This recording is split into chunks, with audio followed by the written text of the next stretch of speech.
Mesdames et messieurs, aujourd'hui, comme d'habitude, nous allons essayer d'échanger et d'entamer un échange scientifique, surtout avec les étudiants évoluant en géotechnique minière et professionnels, donc les pratiquants, les personnes qui travaillent déjà dans les domaines de la géotechnique.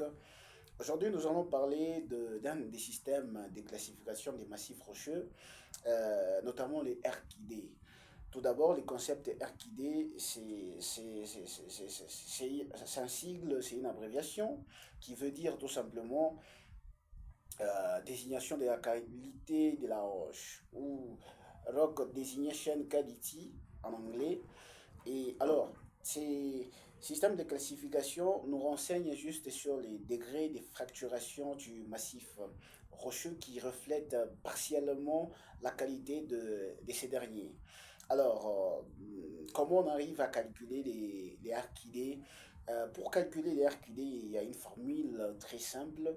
La formule en question, c'est que vous avez RQD égale à la somme de tout le morceau de carotte dont la longueur est supérieure ou égale à 10 cm, divisé par la longueur totale de la course ou de la carotte, multiplié par 100, et on va obtenir un certain pourcentage. L'air qu'il s'exprime en pourcentage. Alors, ici, cette notion nous renvoie directement à la relation qu'il y a entre les RQD et la qualité de la roche.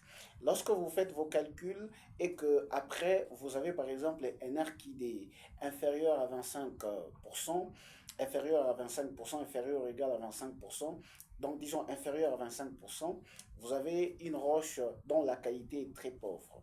Lorsque vous avez un RQD qui varie, qui se trouve dans l'intervalle de 25 à 50%, vous avez un massif rocheux des qualités des qualités pauvres plutôt.